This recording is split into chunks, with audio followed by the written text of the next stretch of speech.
Welcome to a very special episode of Corner, Memoirs of the Service Industry. This week's guest is my lovely wife, Gina Maria Cachopo. Yep. So the 1st of September, it was our 2-year wedding anniversary. So I figured what a perfect guest. Cheers. To celebrate, I bring my wife on, who is a former food and beverage manager of the Standard in downtown Los Angeles, a former AGM of Mari in Silver Lake. And then we worked together at Artisan House. Mm-hmm. That's where we met. And we'll talk about that in a little bit. And she's also a rock star. She's toured the world and just a little bit. So yeah, we'll get into all of that. Very special episode. Not quite sure how this is going to go. We're doing this intro before we film the episode, so we might be dead at the end of it. I don't know. But without any other further ado, let's get into service, shall we?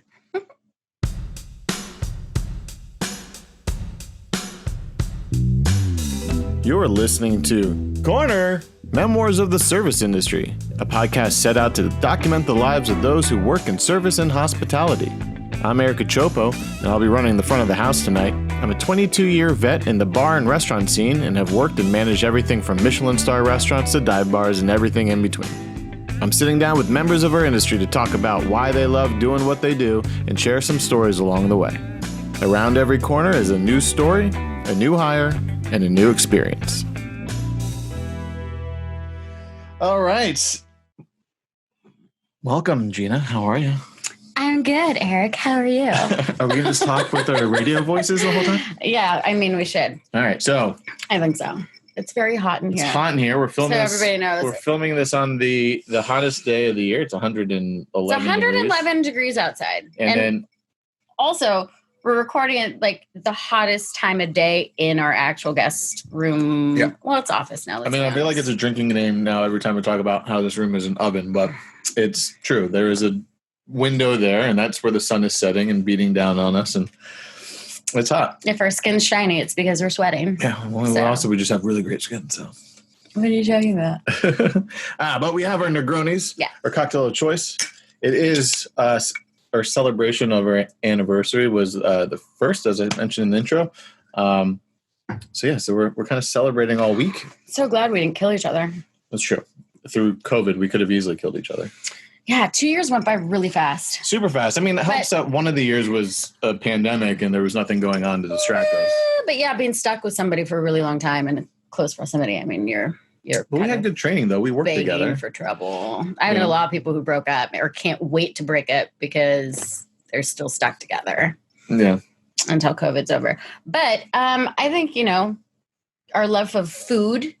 And the fact that we both can bartend, we don't really miss bars that much because we know how to make everything. So I'll say this for the record. I think that really fucking helps. I'm going to swear. Sorry. It's fine. It totally helps. And I'll say this, and I know it's going to come off weird because, my wife's sitting next to me. I miss sitting at a bar by myself. Yeah, I do too. I mean, I think we both appreciate what. I have my me time at Barama. Yeah. And I get my little taquitos and it's happy hour. So the prices are amazing. And they lost me for about 2 years, but then I came back. And you have your $5 beer, little shot of tequila. I miss closing up. Just your me time. I miss closing up the bar around 11:30, 12. Yeah.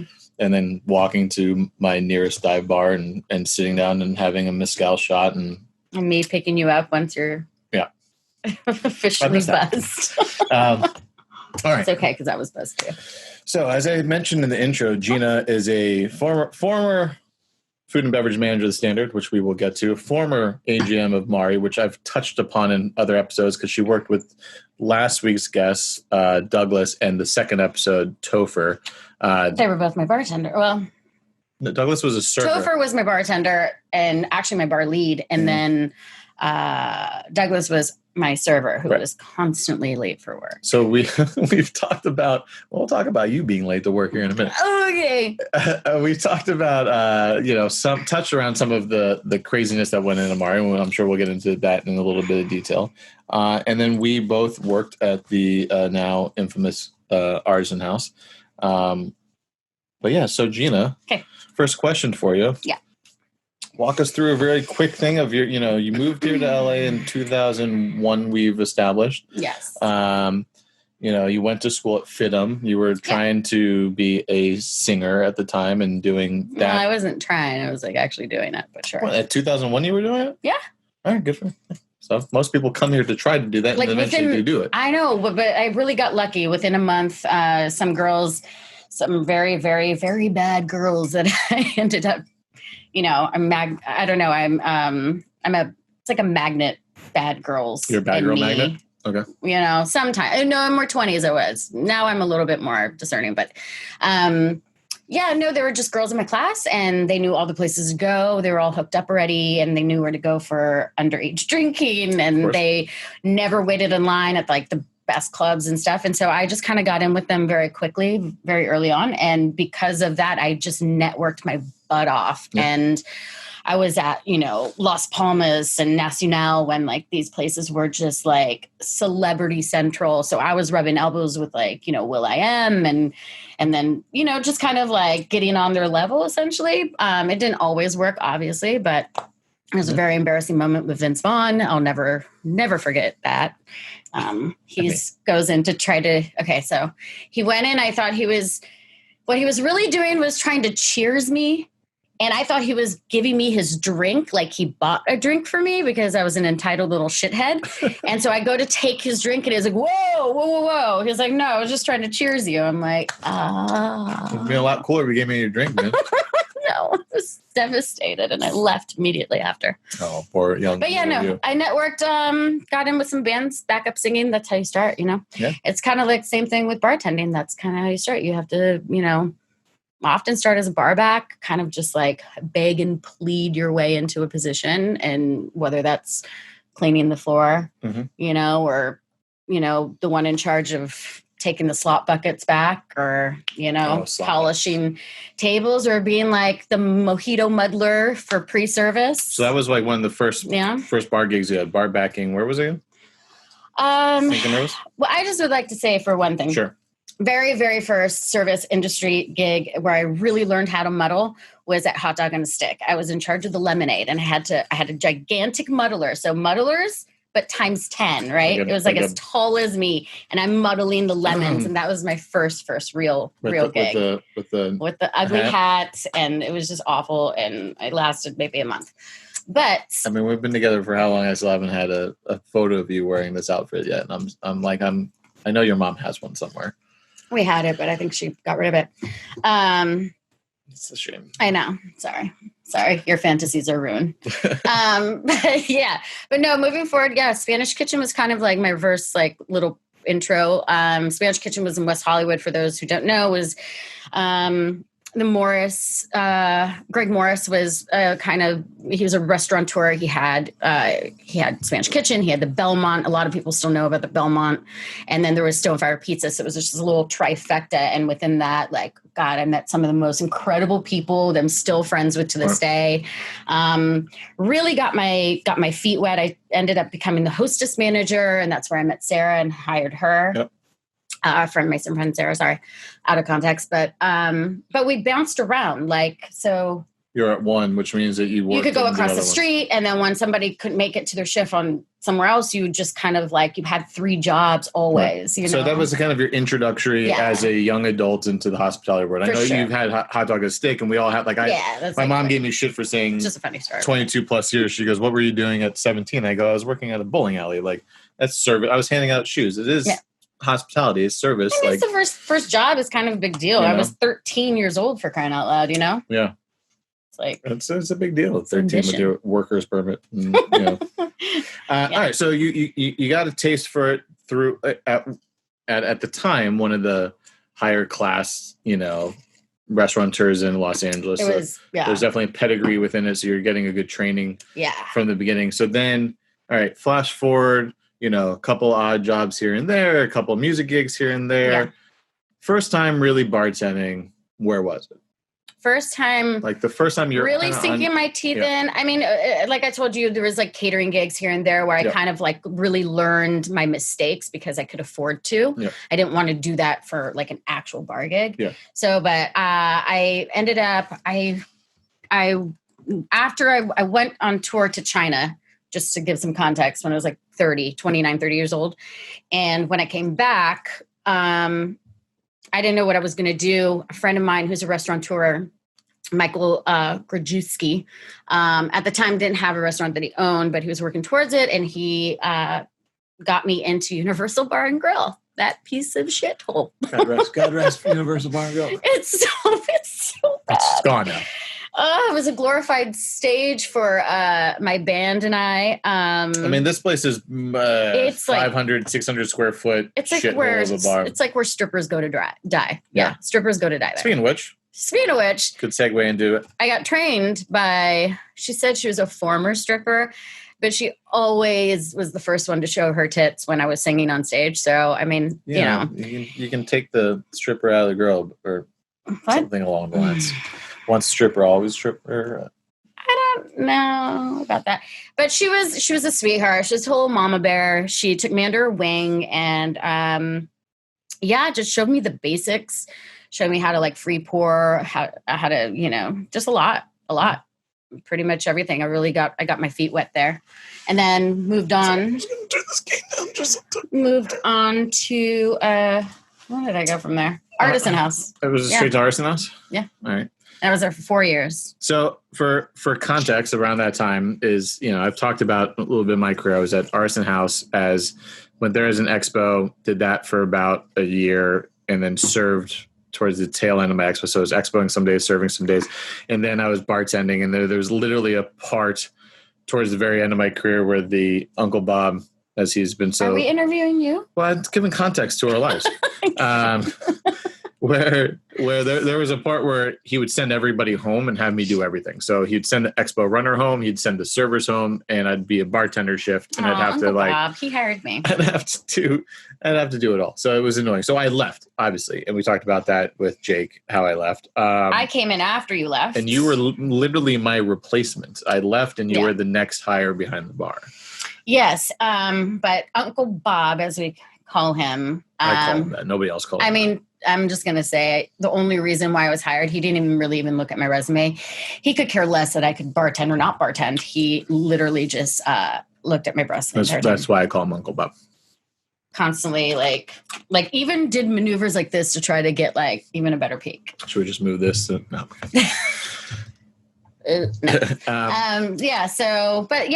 started there. I was hired as a lead. Yeah, you're a lead, and then there was the bar manager left before me, Brad. Yeah, he left the Viper Room. I went with him onto the Viper Room. And then Michael brought me in. Mike was his friend, his replacement. So kind of Brad left and got a job replacement when he left, because that's kind of what he does. And then you were the hire on. So you and Mike kind of ran the bar. Mike was the bar manager. Was on paper. That was his title. Right-hand woman. Yeah. So, and I guess that goes into how we met, because fun fact, the reason I think why we work so well together is that as we realized, as we got to know each other, we know everybody.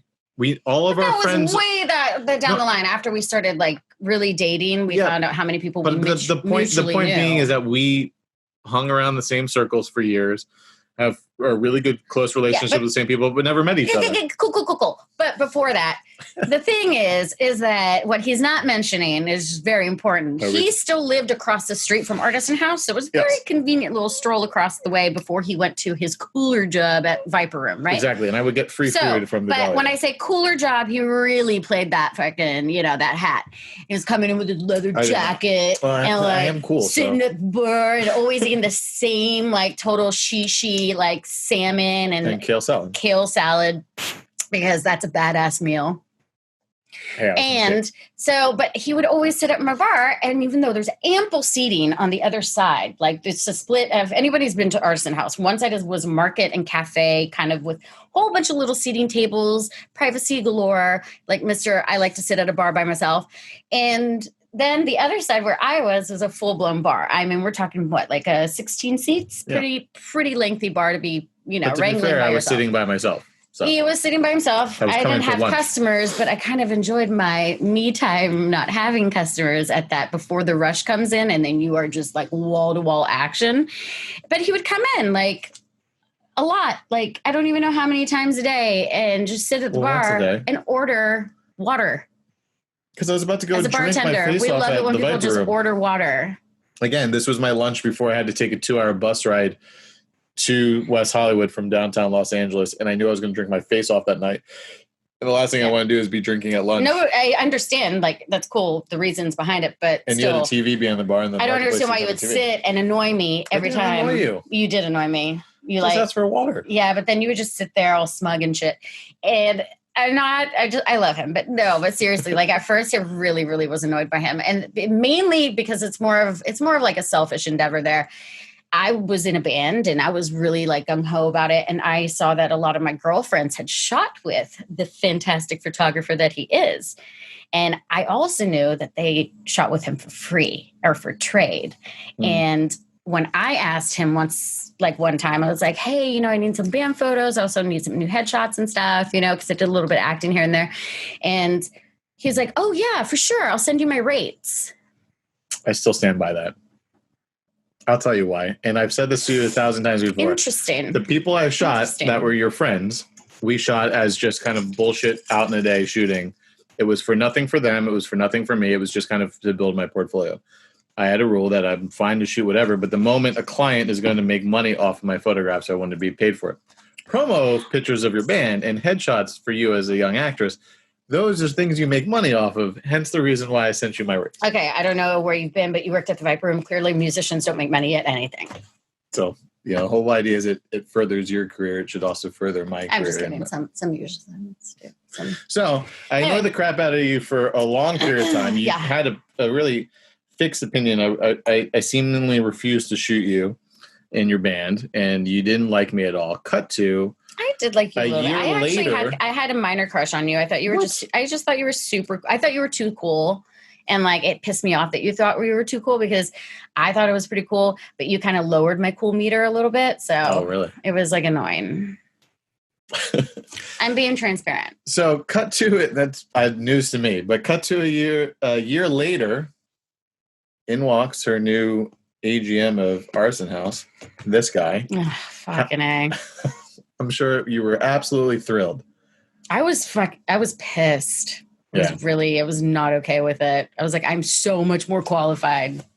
I really was, though. I was way more qualified. It was my first management job. He straight up like piggybacked. You know what I mean? Like the actual definition. He piggybacked. He lucked out that he was, great friends and worked with the guy who got GM position. Yeah. No, I'm kidding. You were very good. I grew into the job. Very good. Very good manager. I wasn't ready for it by any stretch of the imagination. There was a lot of learning I did on the job. But it was it was like a duck to water. Because we're cut from the very similar cloth where we are very detail-oriented people in our job. And we like to do our job at a certain standard and hold others accountable to that standard. And there's that like whole common sense thing where like, don't be an idiot. Yeah. And unfortunately, we've worked with lots of idiots, past and present. So anyway. So now I come in. She's not happy at all that I'm her boss. There were some growing pains between the two of us.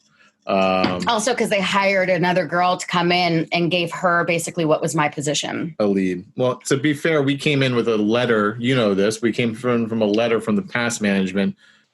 Like, this is a dickhead thing to do. And both Brad and I kind of were like, fuck this letter. But there was a letter saying about you. Okay, can we not? I'm just saying, like, somebody didn't like you who was there who then left, and we took over, and we were both like, no, she's awesome. But, Was it from Min? Because I basically, Twice. There's 2 episodes Min gets brought up. No, it wasn't. He drank a bottle of Jameson every single time, every shift. I don't know about other shifts. It's like... No, it's true. That's that why he was there. But on my shift, like, legit. That also, I can't... Can we talk about this now? Sure. The last 3 legitimate, like, bar managing and bartending gigs that I've had, like... It is crazy to me how much the person I'm supposed to be answering to has drank on the job. Like, mind-boggling. And like, I don't even know how they're standing, let alone driving home like that. And I was more worried. It's not really I don't judge if you drank and you can handle your liquor, like, more power to you. I hear you. But my concern started being like, how are you getting home? Because I'm pretty sure you're driving. Yeah. And it it became also problematic when I became a bar manager, more so because I'm taking inventory and then I'm getting blamed for, counts being off. You know what I mean? Like I'm getting missing bottles or the numbers just being completely askew, which that happened a lot at Mari. I kind of I kind of warned them, was like, understand we just opened and everything, but man, there's bottles, and that's kind of it's not missing. I know where they're going. They're going down people's throats that I had to answer to on a daily. And I was just like, if you keep doing this and then also handouts to, friends and stuff, I was like, keep running down this course, you're gonna shut down. So there's two problems here, right? There's one where, a lot of those places that I know that I've worked with similar people in that regard. But the thing is that it's like, do as I say, not as I do type of scenario. Like, I'm going to get hammered, but you're not allowed to drink. And if I do catch you drinking, you're getting written up and you're going to lose shifts and that type of stuff as far as a bartender goes. And the management's not leading good example. And that's happened a few times. But two, the big issue I had at Mari that I've talked about with Topher was these guys hired you to be a bar manager. You end up being the AGM because the GM isn't strong enough, and she kind of kicked a lot of responsibility down towards you. It's ridiculous. And so how much weight? Remember how much weight I lost? Yeah, I was the thinnest I've ever been in my entire life. Like my mom actually called. Remember, my mom called me and was asking if I was okay and wanted me to go to the doctor because she thought like I legit had cancer because I lost weight so fast. Yeah, and usually that's a sign of cancer. You were doing 16, 18-hour days. And then they were 6 days a week. Making me stay till like 4 a.m, basically. Yeah. And it was. But the thing that I'm getting to is that like with all that work they made her do, the one thing they didn't let her do properly was what a bar manager does, which is negotiate deals with vendors. Right. Because if these guys wanted to give bottles away and drink bottles away, there is a way. Because they had 3 other places. There's a way to get promo bottles from people that cost you nothing. Yeah. Cost you nothing and allow you to pour that shit away without any affecting your overall, liquor And I came in with all those relationships that I acquired from Artisan House for 4 years because I left there as like essentially the bar manager. Maybe not like technically on paper, but nothing was on paper there. So we've it's tough too because then you go eventually we're getting to it, AGM of Mari effectively, and we say that she is, and I 100% back her up, and then how much work I watched her do, 100% valid on the resume. Fuck what they say, that's what she did.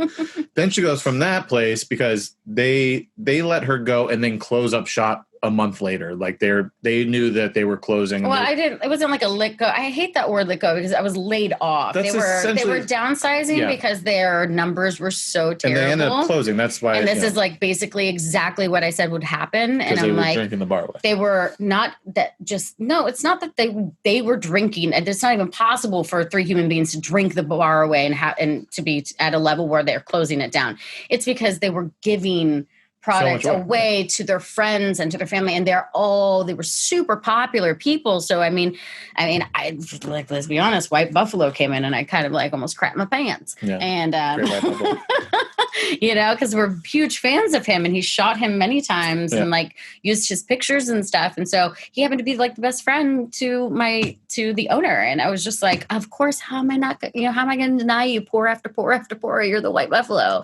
But like when you're getting, I don't know, 20 White Buffaloes a night, every single night, your numbers are going to... And it was a hot spot. So your numbers are going to be shook. It was Hyperion. Silver Lake. Greenspan. It was his 3rd place. I don't want to name. Well, I mean, everyone knows what it is. I mean, it's not everybody. All right. Well, it was one of those things. By the way, I just want to say for the record, Eric Greenspan, I love you. You're a sweetheart. It was the funnest time going to Restaurant Depot with you. And I will remember it always. You were not the problem by any means. And I still think that our peppercini shot, mezcal industry shot is still swear by it. In here. Instead of picklebacks. Yeah. You were not the problem. Peppercini backs with mezcal. You're giving my secrets away. Yeah, but it's awesome. People deserve to know it. Like, that's the beauty of secrets, is that like with things that are great, people need to know that they're great. I'm really getting buzzed because it's so hot in here. It's like I'm sweating. I'm dying. Okay. Well, let's make this more entertaining then. All right. So you leave Mari, right? Yeah. And then you go on to land essentially a dream job of yours. You become food and beverage manager of the Standard Hotel in downtown Los Angeles. Yes, sir. True. However, they maybe jumped through hoops for that. True. It was a tough process that you went through, but you got it. They had their current food and beverage manager, who was a terrible bar manager, by the way, as far as like curating any sort of decent cocktail menu. Sure. It was just like so bad. It was so bad. And ironically enough, it's something that you would find in a really cheesy casino in Vegas. Mm-hmm. Funny enough, that's exactly where she was moving to. I was like, well, you should take this menu with you. Anyway, but yeah, no. They had me do there because the restaurant at Standard is 24 hours. They need a graveyard shift person. So that's how you started. That's where I had to kind of go to get my foot in before we were about a month out from her leaving. So I basically it was like a rite of passage. It was probably the worst time. My boss, who's still like a great friend of mine, Ryan, he had to do it too. And the one before had to do it. It's kind of like their hazing process. Basically. Yeah. I mean, freakers. I lasted. Remember that? It was like 3-4 months that you did it. I was so depressed. I mean, the graveyard shift, we're talking like legit. And here's the problem with the graveyard shift. For those who don't know, like you're going to work at 11 p.m. 11 p.m. You start. And then you don't get out of work until about 9 a.m. Oh, and then also on top of it, location. When you are someplace like downtown, after like a certain hour, let's say like 1, 2 a.m., crazies come out of like the cracks of the building, you know?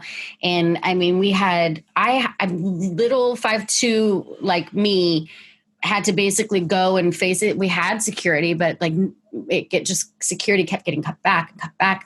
And like, being there by myself with really no way to defend myself on top of it that was legal. I mean, you're the only authority figure in the hotel. After about 3 weeks, I was like, you know what?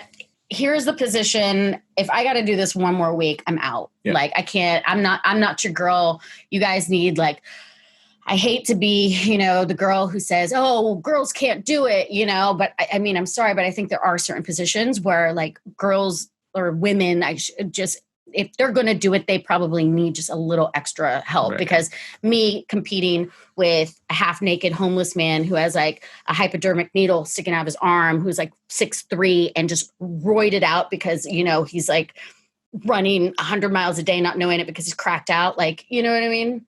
Yeah. That's not a hyperbole. Can't really compete. That's like a thing. Can't like really compete with that. Yeah. So yeah. One of the big issues with graveyard shifts is what I because I've worked graveyard shifts before. I was like, the big problem with it is the discipline of when you get home, because I worked in production where you shoot all night. And then when you get home, when you get home and all of a sudden the sun's up, you're like, oh, I'm going to run all these errands and everything. But the problem is that morning shift drink. Right. After work shift drink. The issue is the discipline that it takes to actually like get home, wind down within an hour and fall asleep without booze, and even with booze. But the whole point is that you're home at 9, you're in bed by 11 in the morning at the latest. But the problem is that turns into 12, then that turns into 1, then that turns into 3, and then you're not doing anything. Like it becomes when you turn your days into nights, your nights into days. Like it's one thing to do that us as bartenders. Like I know that anyone who lives in New York or on the East Coast where bars stay open really late. Yeah, but you're also making enough money where you're only doing 3 shifts a week. If sometimes even 2, if you're that lucky goose, that gets into that place where you're making $600-$700 a shift.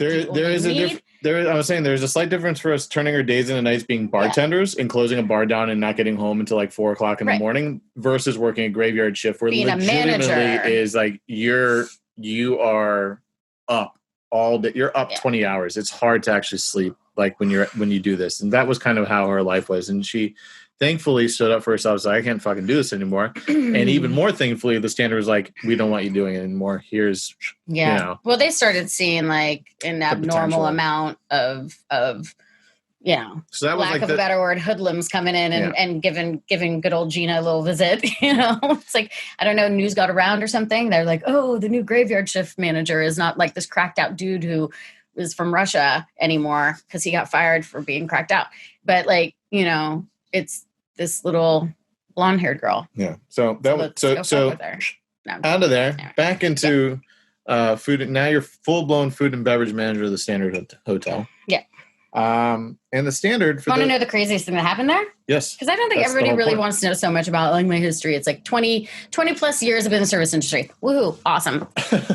Now I'm on the other side of it where I give you the licenses for the ABC and I give you like the permits that you need in order to have like live music and entertainment. You know what I mean? It's like a whole other shift. Yeah. But the best of it. I want to hear the stories. That's the whole point. The whole thing is the stories of our job. So when I got officially like out of the night, the graveyard shift.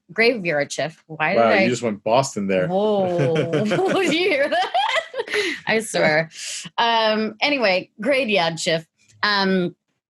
I went. It was about just like we're kind of approaching Thanksgiving, and we had our. Like Standard holds like a Christmas party for everybody. And it's always like this big blown out thing. So anybody who knows Clifton's downtown, it's like this monstrosity of like, I call it, the Disneyland of bars, because it's just like every room is a different theme. It's really fun. The concept is really great, but it just is a little too heavy to handle.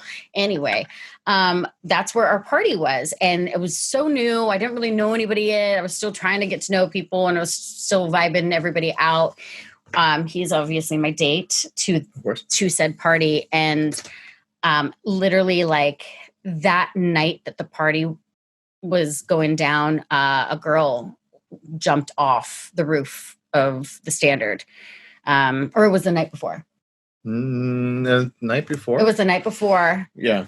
She jumped off the roof. There was some foul play, but they just called it suicide, even though the footage that I saw was suspicious. It was sus. Yeah. It was like it's still a tragedy. It was I mean, well, of course, but I'm like the investigator in me is like, there's more to this. Yeah. I'm obsessed with serial killers and watching like gruesome true crime stories. So anyway. But yeah, no, so it was really, really crazy. So I walked into this position where most people probably wouldn't, because Standard was just all fun loving. The like more rock star you were, the more freaking unique you were, the more you were accepted. Honestly, like it was a great work environment. It was great. Like it was for the most part, like their ethos of you know what I mean, was on point, but how they actually supported that was a little bit contradictory. But yeah, that was a crazy story. Let's put it in context about how crazy it was working there, right? It's fucking nuts. That was what we found out after the fact was probably the worst year the Standard ever had. Yes. So you have you have a suicide, which any tall building downtown, that's their biggest fear. During business hours, because it's 24/7, but it was actually during like an evening. During an early evening. It was like after the sun went down. She like goes in front of guests, in front of all this stuff. But also lands in the front double doors. Yeah. Like not in the back of the building, not in the parking lot, like right where people actually walk into said hotel. So and then you have the tragedy of where 2/3 of the upper management of both Standards in Los Angeles die in a helicopter crash. Freak helicopter accident. The owner of the Standard and the GM from West Hollywood, our GM, who was fairly new, who put all his faith in me. Actually, he's the one who survived. Can you just really? It's hot. I'm sorry. Anyway, yes, he was the only one that survived, and also like the financial director. So he basically handled all of like Standard West Coast financials, and he had done so for like 10 years. Yeah. So he was just like a grandfather in the company, and all of them died. The helicopter, they were taking just a day trip to Catalina. It was a way for the owner to show his appreciation on how well the West Side, or California was doing with Standards. And they crashed into the roof of somebody's house.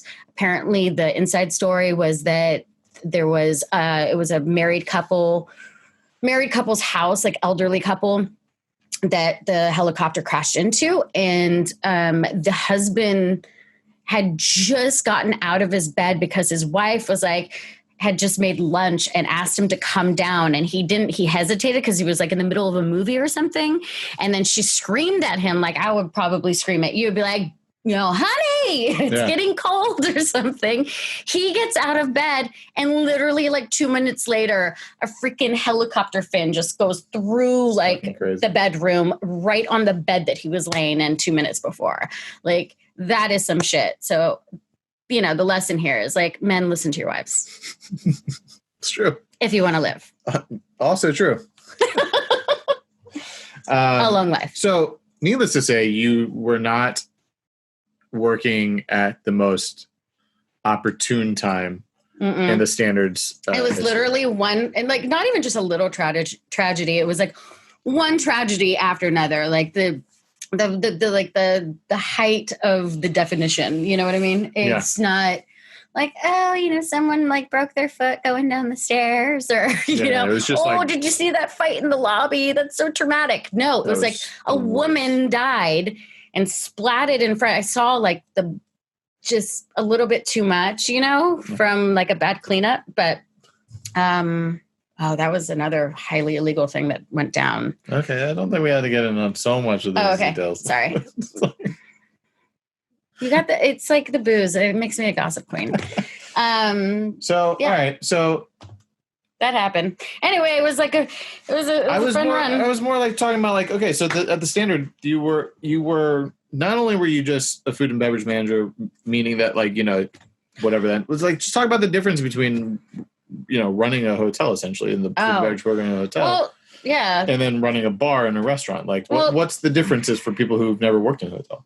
So going from a bar to a hotel, I mean, first of all, you have to understand you have like, you have your regulars and they are dedicated. Hotel regulars are different from bar regulars. I mean, they are ride or die. They're spending the night with you. They're, trusting in their shower and their, daily intake of food. It's just a different relationship. It means a little bit more. It's a little bit more loyal. So you got to treat them that way. That's why we had like guest experience managers who would get specific clients that were, showing up a lot, and they would get special treatment. And we'd have, some who were just very, very particular. And if, the champagne wasn't chilled at the right temperature and it wasn't there at the right time that they arrived, regardless of their flight being late, we're supposed to somehow be psychic and know that. Yep. It was just a lot of things that you don't experience being just at a bar that, you shut down at 2 a.m. and that's it. It's like, it keeps going and you hear about it for weeks after if there's a complaint, that was the stressful part of it. Like never mind being on your A game already, like you had to be even beyond, because anybody you spoke to could be a part owner, who could be an investor. It was like, I know that's secret shopper. I know that's also true in the bar atmosphere, but like depending on like the caliber of bar that you're working at, you tend to know all those people. Like they aren't secret. It doesn't happen as often. Like, and it also costs money for secret shoppers, Yeah, which is, when you're a corporation, they do that. Yeah. But I was thinking more about like, yes. Okay. So your guests live with you, you see them.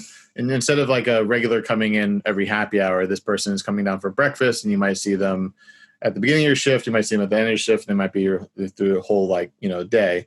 But also when you were at the Standard, you ran 3 bar programs at the same time. You managed 3 different bar staffs, and they didn't mingle. It was like 3 different staffs. Yeah, I mean, really, a lot of stuff went sideways after basically the heads of the West Coast, like all perishing and one being hospitalized for 6 months. Mm-hmm. A lot of stuff got thrown at me, and I had to really just I was just sink or swim. Yeah. And so I already knew that I was going in to curate a bar program, but I had no idea just to what extent. I was doing a bar program for the 24-hour restaurant, which that was my favorite one. God, those drinks are so good.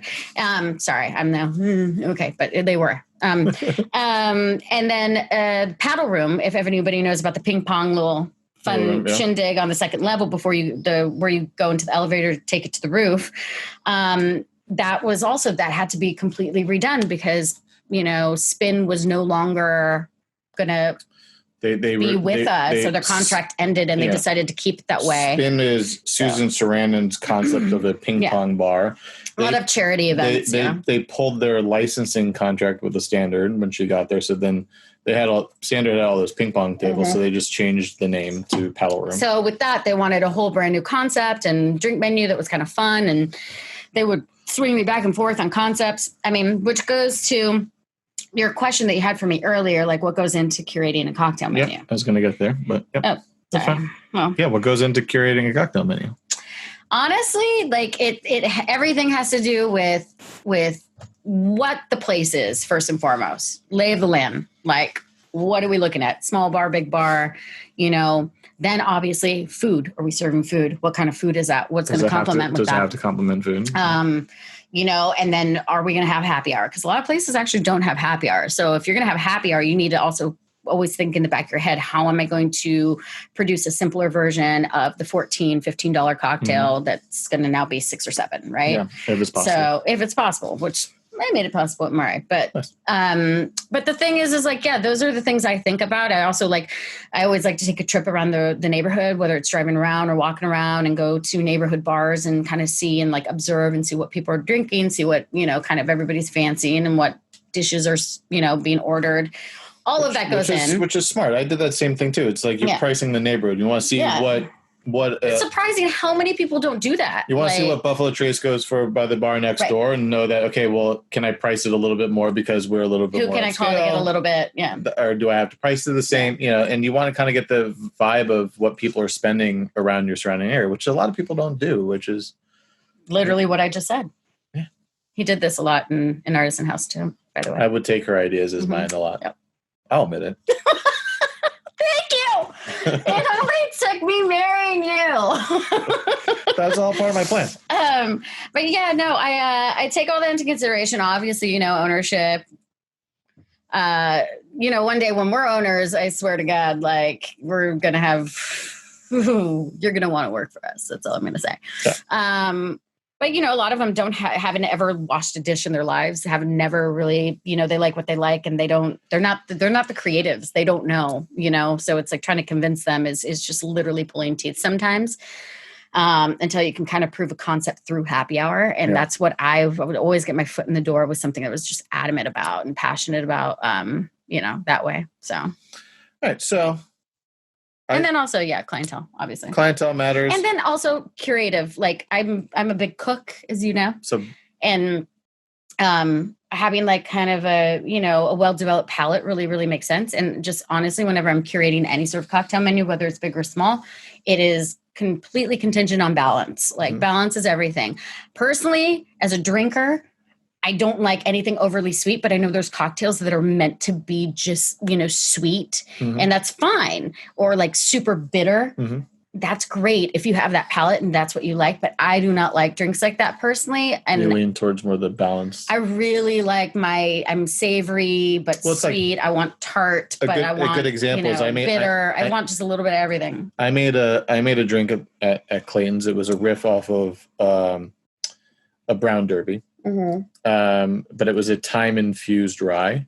And when you talk about something about being balanced, we went back and forth. So I had her try a few. I've had other people try a few, and everyone was like, "Oh, it's a little bit too timey. It's a little bit too grapefruity. Like we want it too sweet." And then I settled on the slightly timier side because I wanted it slightly unbalanced because I really wanted to punch home the fact that there was time in this. And then when it was balanced, you could barely take.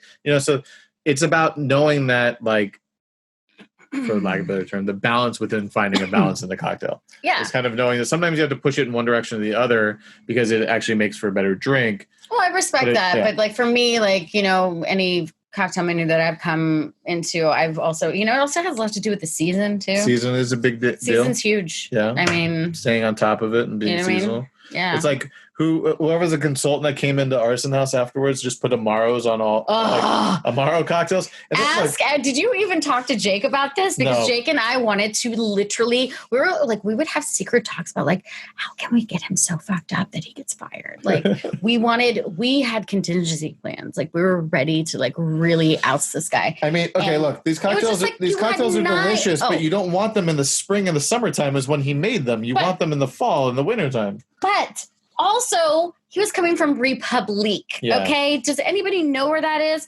He was taking all his little tricks and trinkets and bringing it to a block away from Skid fucking Row. Yeah, like you do not for that. You don't do that. And that was the problem with the owner.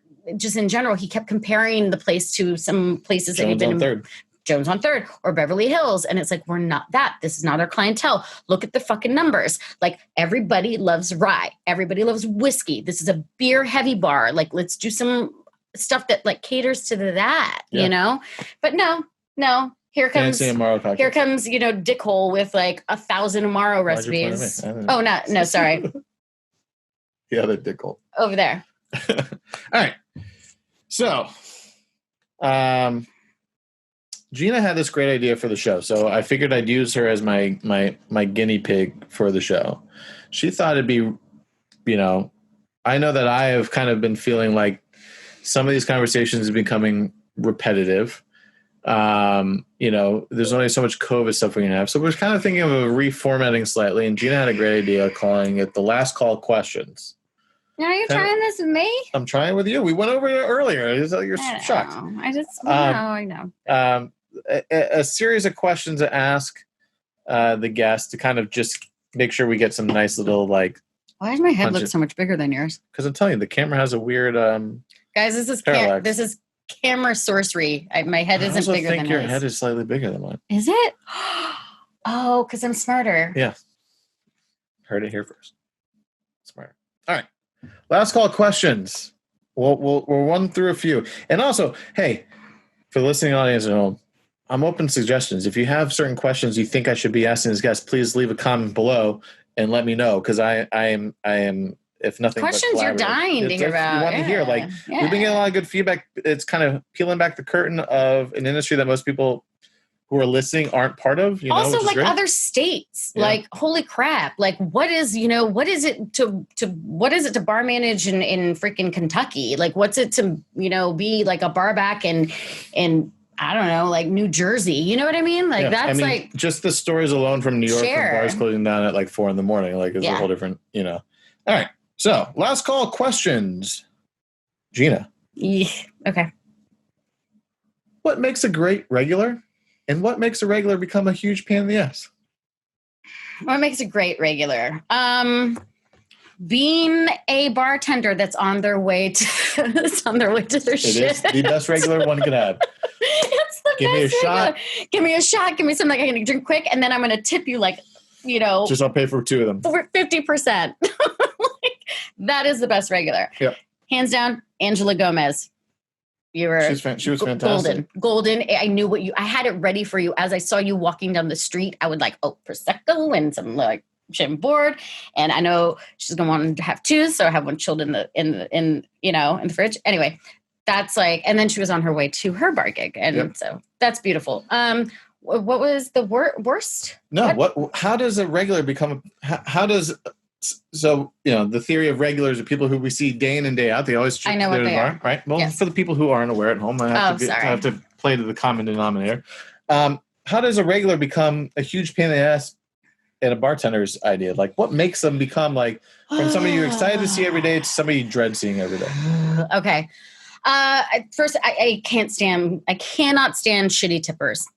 And I mean, also when we've had the song and dance, when literally you come in every fucking day and you continue to ask me, oh, is that a good tip? Is that a good tip? Do you think should I tip you more? I don't want to answer that. We've gone over this for a year. Please fucking know how to tip me by now. I'm bending over backwards for you nonetheless. Sorry, I don't mean to yell. But I do.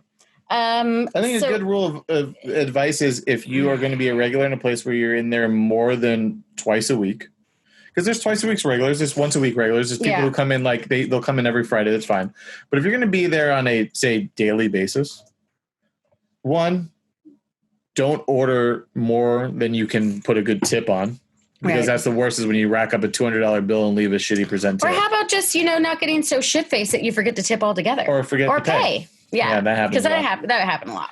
I'll tell you what. Hey, regulars out there. I don't give a shit that I've seen you every single day of our lives. That we know your name. We know your name. And we even use your services sometimes at your job. And I have your number, and I've hung out with you outside of work. leave your fucking credit card behind the bar like everybody else. Oh my God. Can you imagine like how many people that we've dealt with, like if we went to their job and acted the way that they acted at ours, like. And then just also didn't pay after services were rendered. And no. And then complain that I didn't order all this stuff the next day when I'm sober. No. Yeah. I mean, Jesus Christ. I think the other thing that makes like a bad regular, just like just the air of entitlement, just kind of feeling like you're above the rest when I'm clearly, what I really hated a lot was like, I'd have a customer that I'd never seen before, maybe a tourist or maybe not. I don't know. Just new to town, something, who cares? It doesn't even matter. And I'm clearly in conversation. Oh, sir. Nice. Oh, thanks for coming in. Like, Gina,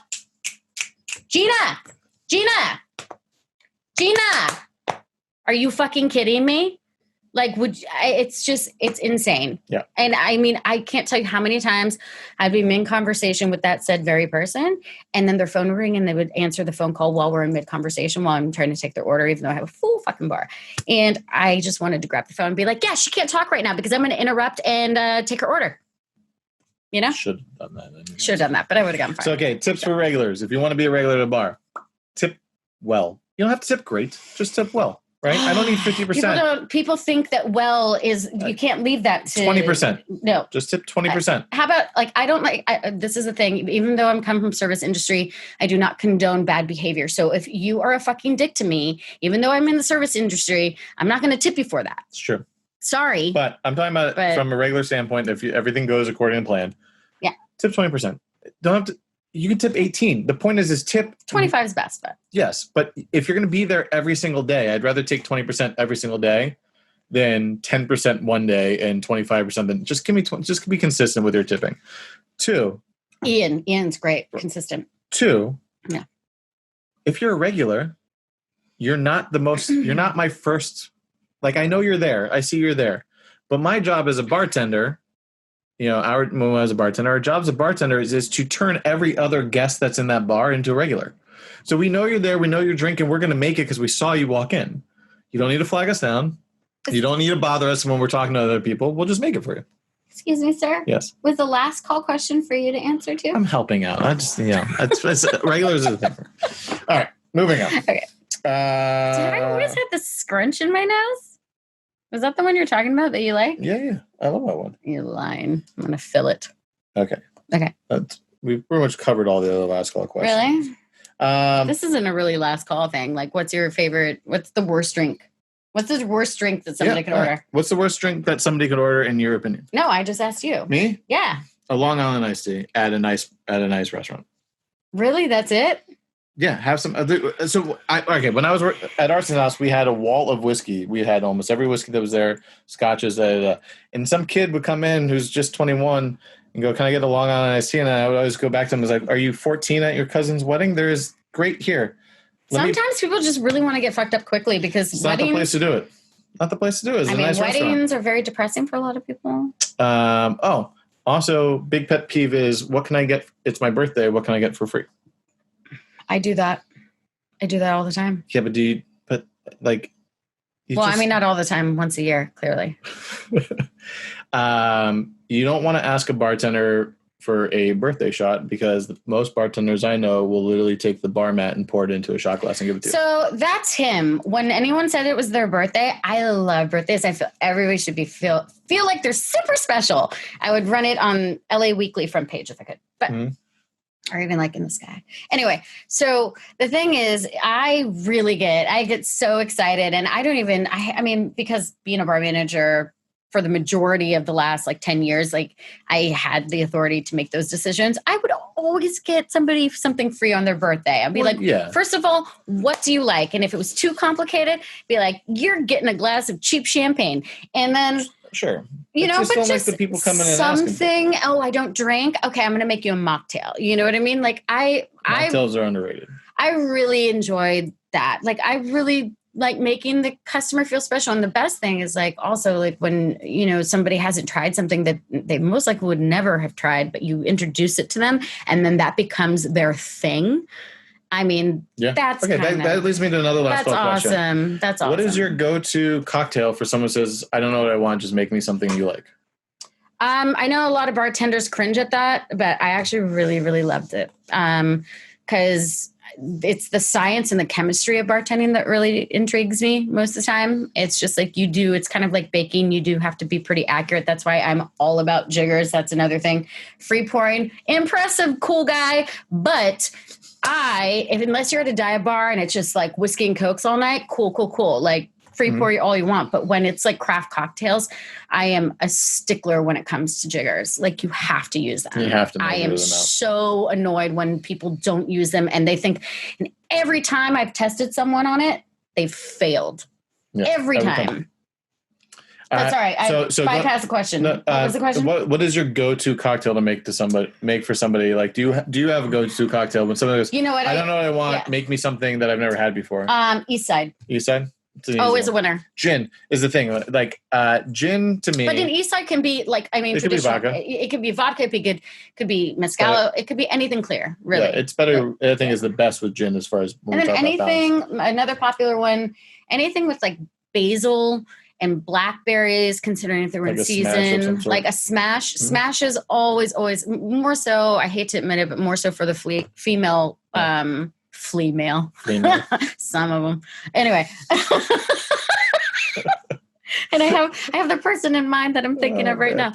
But basil and just fresh fruit, man, that's always a winner. And then a little Prosecco top off, or I love wine floats too. I'm just like all about it. Wine floats are an underrated, New York sours. New York sour, for sure. Underrated cocktail. Yeah. My go-to drink to make somebody who's never had one is a Martinez.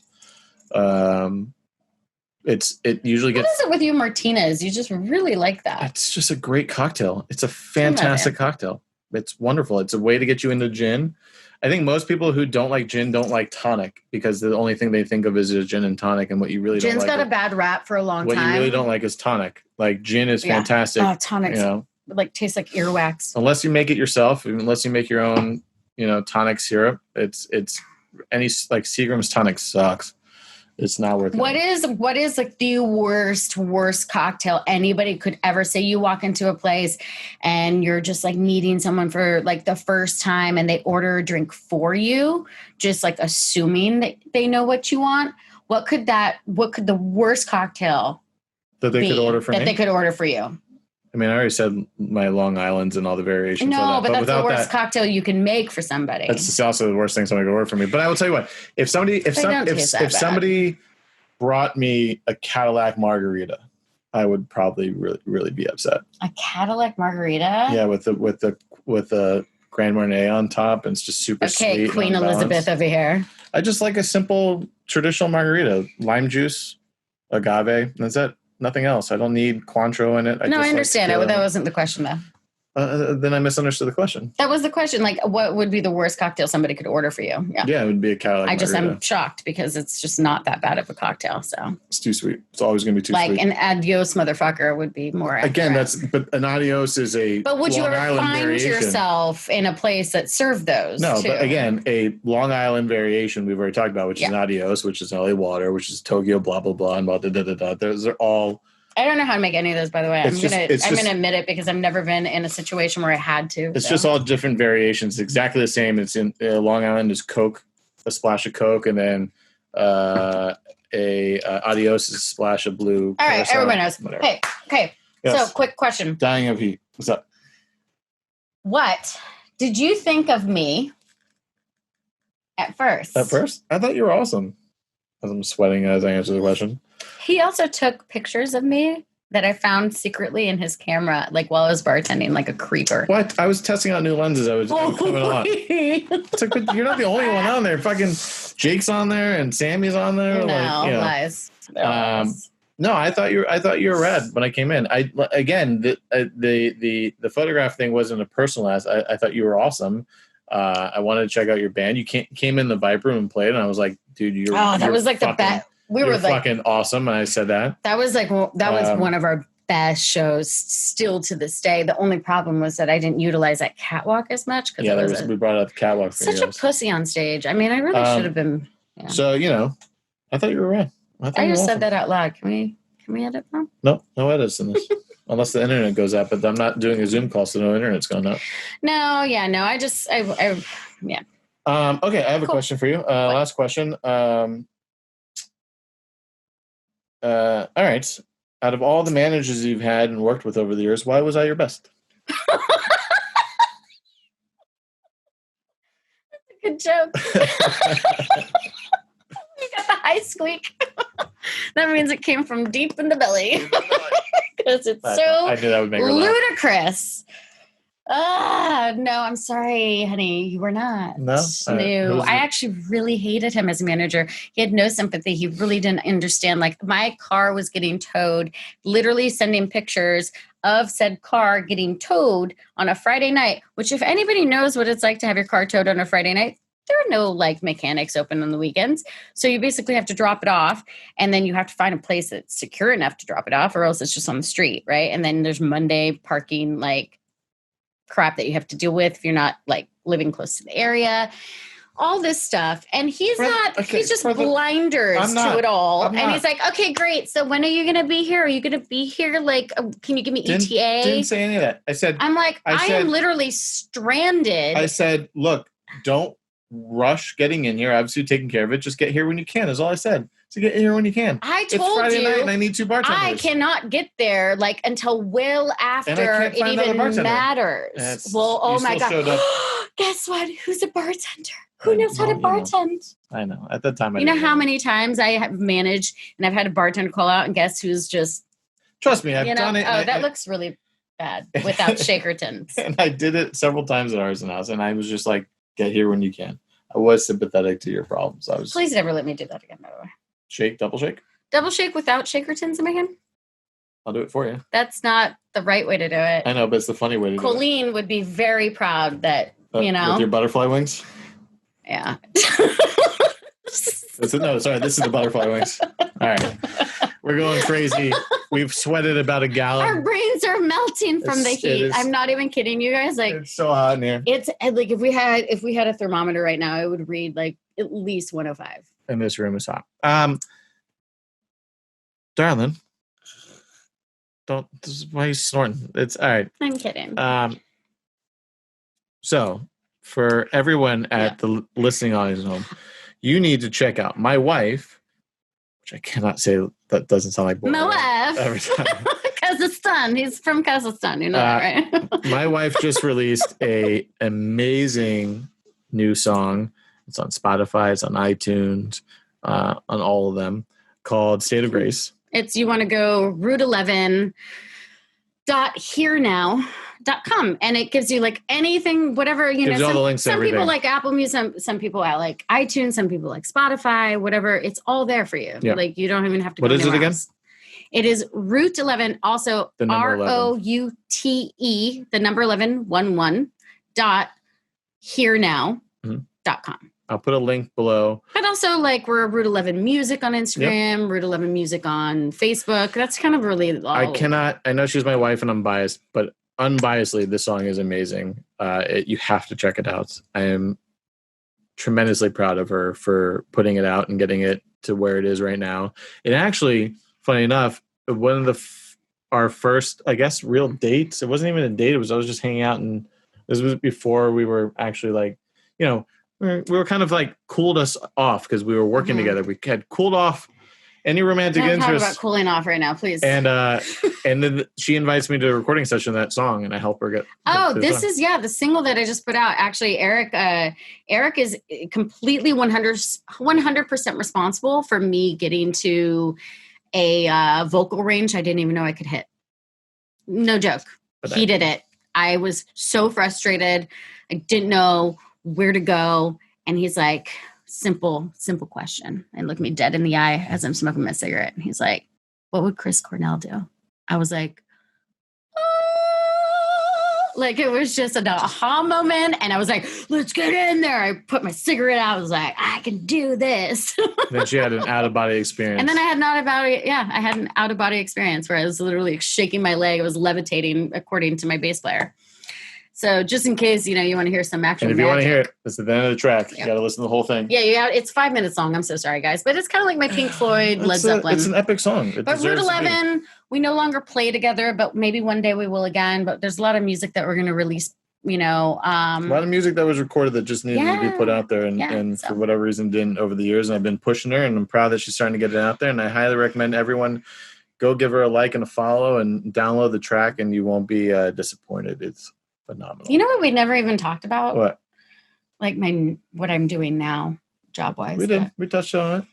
We did. She works for EPG Group. We talked about how you are the one who helps get people the contracts and the licenses that they need in order to open up their I'm the director of new business. Director of new business. But huge title. But better than that is Elizabeth Peterson is one of my idols, and both of our bosses. I can't believe I'm working for a hero of mine. So that's funny. Cool. It's funny that Gina interviewed her, I guess, 4 years ago at this point for a women's piece, women who dominate male industries and cut to a couple of years later, I'm now working for her at Clayton's as the GM of Clayton's but it's their bar. She even hates it. She'll shut you down when you say for. She's like, no, we're working with. So I work with her at Clayton's, and then now Gina is working alongside her as director of new business of her company. Awesome lady, but still doing music. So thank you for the plug. Awesome. Also, he's an amazing photographer, y'all. So, just hit him up. Like, maybe I won't charge you like I tried to charge her. Okay, so we're past that. He's going to charge you because now I'm in charge. Sorry. All right.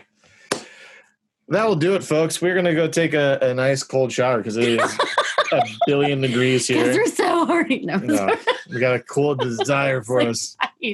Yeah. We made it through, babe. We didn't kill each other and yell at each other in front of the listening audience, but that's fantastic. Oh, but that's not our favorite thing. It is true. It's not. We never fight, actually. We really rarely fight. Yeah. Yeah. It's pretty cool. So stop bragging about your relationship, guys. Cool. Thank you for having me on, you guys. Out there listening, whatever. I hope this was entertaining. And again, let us know if you want us to do this again, couples only kind of thing, because I think it's kind of fun. We have a lot more stories, honestly. We didn't even touch on a lot of it's been over an hour. So yeah. Time to wrap it up. Guys, that has been another episode of Corner Memoirs of the Service Industry. Thank you, Gina Maria, my lovely wife, for joining us this afternoon. Thank you for having me on. Guys, if you're watching this on YouTube, please give it a thumbs up and a like and comment down below. Give us a subscribe. And we're also available on iTunes and Spotify and Stitcher and now iHeartRadio. Please, if you're following along on any of those, give us a rate and a comment that helps promote the show and get us out there. And that will do it, folks. Yes, and please be kind in the comments. That's just always. Just please comment. How about that? Well, comment, but also be comment. Be a nice person. Helps the algorithm. Helps the YouTube algorithm with likes and comments. Right. That will do it, folks. Until next time, we'll see ya. Bye, baby. Mwah.